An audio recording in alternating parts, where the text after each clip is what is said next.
సందర్భంగా తల్లికి వందనం మీద వైసీపీ ఆరోపణలు చేస్తుంటే సో అంటే స్కీముల పేరుతో స్కాములు చేయడమే తెలిసిన జగన్ పార్టీ రఫీ గారు నిజమైన ప్రభుత్వం సుపరిపాలన అనే వాటికి అర్థం తెలుసో లేదో పక్కన పెడితే ఓర్వలేకపోతున్నారా చూసి ఆ నేపథ్యంలో చేసే కుట్రలకు ఎదుర్కోవడానికి తెలుగుదేశం పార్టీ దగ్గర కూటమి ప్రభుత్వం దగ్గర ఉన్న కార్యాచరణ ఏంటి? సరే సార్, నేను నాకు చెప్పాను, మేము కార్యాచరణ ఖచ్చితంగా చేస్తాం. పోయినసారి లాగా మేము నిర్లక్ష్యం చేయము. ప్రతి లబ్ధిదారుడి గుండెని తడతాము, వాళ్ళ ఫీల్ గుడ్ ఫ్యాక్టరీ తీసుకుంటాం, అందులో విశ్రమించాం. ఈసారి మేము చాలా పెద్ద ఎత్తున కార్యక్రమాలు చేస్తున్నాం కాబట్టి అవి ప్రజల దగ్గరికి తీసుకెళ్ళి వాళ్ళని ఎండార్స్ కూడా చేస్తాం. అయితే నేను ఒకటే అడుగుతున్నాను జగన్మోహన్ రెడ్డి గారిని, నువ్వు బటన్ నొక్కి 2,80,000 కోట్ల రూపాయలు వేశానంటున్నావు కదా, మరి అప్పులు 10 లక్షల కోట్లు తెచ్చావు కదా, ఏం చేసావు మిగతాయి? అంటే ఎవరి జేబుల్లోకి వెళ్ళినాయి? మరి రాష్ట్ర ఆదాయం ఏమైంది? లిక్కర్ మీద తెచ్చినటువంటి అప్పులు ఏమైంది? స్కూళ్ళు, కాలేజీలు, పార్కులు, ఎంఆర్ఓ ఆఫీసులు, కలెక్టర్ ఆఫీసులు తాకట్టు పెట్టి తెచ్చిన డబ్బులు ఏమైంది? మరి నువ్వు వేసింది 2,70,000 కోట్లే కదా, మరి తెచ్చింది 10 లక్షల కోట్లు కదా. అంటే మీరు అడ్డగోలుగా దోచేశారనమాట. అంటే ప్రభుత్వ సొమ్మును కూడా మీరు రకరకాలుగా దోచేశారు కాబట్టి మీరు ఇవాళ లోకేష్ గారి ఖాతాలో 2,000 రూపాయలు పోయినాయి అని చెప్పి చెప్పగలుగుతున్నారు. అంటే కాదు, మీరు అనేది ఏంటి? ప్రజల సొమ్ము దోచేసి మళ్ళీ వాళ్ళకి అందులో కొంత ఇచ్చి మళ్ళీ నాకు ఓట్లే లేదని వాళ్ళ మీద వాళ్ళ మీద రెండోది ఏంటంటే సార్, మేము అమ్మఒడిని సమగ్రంగా పరిశీలించాం ఈ ప్రభుత్వం వచ్చిన తర్వాత. అసలు అర్హులు కాని వాళ్ళు, పిల్లలు లేని తల్లులకు కూడా వైసీపీలో పనిచేస్తా ఉంటే చాలు, వాళ్ళ పిల్లలు పెద్దోళ్ళు అయిపోయి అసలు కాలేజీలకి స్కూళ్ళకి వెళ్ళని వాళ్ళని కూడా అమ్మఒడి ఖాతాల్లో డబ్బులు వేసినట్టుగా మేము రుజువులు తీసాం. కానీ ఇవాళ తల్లికి వందనం ఆ రకంగా మేము చేయదలుచుకోలేదు. ఎవరికైనా రాకపోతే రండి సచివాలయం దగ్గర మీరు కంప్లైంట్ చేయండి, మీకు ఖచ్చితంగా వస్తుందని చెప్పాం. రెండోది సార్, ఇవాళ చంద్రబాబు నాయుడు గారు ఏ రకంగా ఉన్నారంటే, నేను శ్రీరామ్ గారు కూడా చెప్తున్నాను అన్నమాట, ఉచిత ఇసుక అని చెప్పి ఇచ్చాం సార్.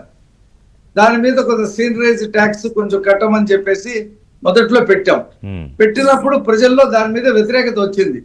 ఉచిత ఇసుక అన్నారు, మళ్ళీ మా దగ్గర ఇంత వసూలు చేస్తున్నారంటే అది కూడా తీసేశాడు. కొన్ని 100 కోట్ల రూపాయలు ప్రభుత్వానికి నష్టం వచ్చినా చంద్రబాబు నాయుడు గారు అది కూడా తీసేశాడు. తర్వాత లిక్కర్ షాపుల వాళ్ళు మేము ఇంత లక్షల రూపాయల్లో మేము డిపాజిట్ చేసాము, మీరు ఇచ్చే పర్సంటేజ్ మాకు సరిపోవట్లేదు మా మెయింటెనెన్స్ కి అంటే 4% పెంచాడు వాళ్ళకి. అంటే ఇప్పుడు ఆ తల్లికి వందనం కూడా నేనేమంటానంటే, ఇప్పుడు మేము 67 లక్షల మందికి 67,27,000 మందికి ఇస్తున్నాం. దీంట్లో మీరు అన్నట్టు శ్రీరామ్ గారు అన్నట్టు ఆ 2,000 కోత మీద కూడా ప్రజల్లో వ్యతిరేకత వచ్చిందని అనుకుందాం సార్. ఖచ్చితంగా నెక్స్ట్ ఇయర్ కి దానికి రివ్యూ చేస్తాడు చంద్రబాబు నాయుడు గారు, అందులో ఏం సందేహం లేదు. ఎందుకంటే 1 సంవత్సరం అది వచ్చేటప్పటికి సంపద పెరుగుద్ది, రాష్ట్రంలో కంపెనీలు వస్తున్నాయి, ఫ్యాక్టరీలు వస్తున్నాయి, ఇన్ని రకాల సంపద పెరుగుతుంది. ఆ 2,000 కూడా తీసేసి మొత్తంగా సార్, ఇంకొకటి సార్, ఈ రాష్ట్రంలో 84 లక్షల మంది పిల్లలు చదువుతున్నారు. అది ప్రైవేట్ లో ఉండేవండి, గవర్నమెంట్ లో ఉండేవి. అయితే అందరూ పేదవాళ్ళు లేరు, దాంట్లో డబ్బుండి చదివించుకునేటువంటి వాళ్ళు ఉన్నారు. అయితే ఇంకా కొంతమందికి విస్తృత పరిస్థితే బాగుంటుంది అనేటువంటి ఆలోచన చేస్తున్నారు కొంతమంది. అది నెక్స్ట్ ఇయర్ కి చేస్తాం. ప్రతి వాళ్ళకి ఈ ప్రభుత్వం వల్ల బెనిఫిట్ జరగాల, ముఖ్యంగా చదువు మీద. ఒకటి రఫీ గారు, ఇప్పుడు మీరు అన్న మాటలకి నేను నా దానికి అడిషనల్గా అన్నీ బాగుండి బ్రహ్మాండంగా ఉండి 2 కాదు 3 పిల్లలు ఉన్నా కూడా బాగా చదివించగలిగిన స్తోమత ఉన్న వాళ్ళకి ఇవ్వకపోయినా పర్వాలేదు. కానీ ఈ పిల్లల్ని అసలు స్కూల్కే పంపకుండా ఏదో పనులకు పంపించాలి అనుకున్న అతి పేద లేకపోతే కొంచెం బెటర్గా ఉన్నా కూడా వాళ్ళని దృష్టి పెట్టాలి.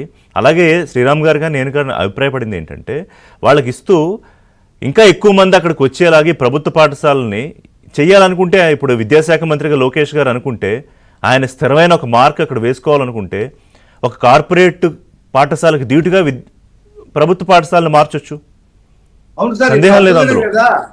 సార్ అందుకనే కదా 16,700 మంది డిఎస్సి లో టీచర్లు రాబోతా ఉన్నారు. అవును. మేము 9 రకాల పాఠశాలలు పెట్టాం. ఆ 9 రకాల పాఠశాలలో ఈ టీచర్లు వచ్చిన తర్వాత ఆ 9 రకాల చేయండి, పాఠశాలలు బాగా కుదిస్తాం. శ్రీరామ్ గారు కుదిర్చి నాణ్యత కలిగినటువంటి టీచర్లతో పిల్లలకు పాఠాలు చెప్పిస్తాము. ల్యాబ్లు, ఓకే, వీళ్ళిద్దరు కూడా మాట్లాడతారు. గ్రంథాలయం, ఇతర ఇవన్నీ కూడా సమకూర్చిన తర్వాత ప్రైవేట్ పాఠశాలల కంటే కూడా అంటే ఈ సంవత్సరం 10th క్లాస్ రిజల్ట్స్ చూడండి ఎంత బాగా వచ్చినాయో. అవును, అంటే అదే హోలిస్టిక్ గా అది టార్గెట్ గా ఉండాలనేది నా ఆలోచన. శ్రీరామ్ గారు అది చేసి ప్రజలకి మంచి విద్యను అందించడం అనేది మా ప్రభుత్వ లక్ష్యం. Very good. శ్రీరామ్ గారు, ఇప్పుడు మనకి ఎప్పుడు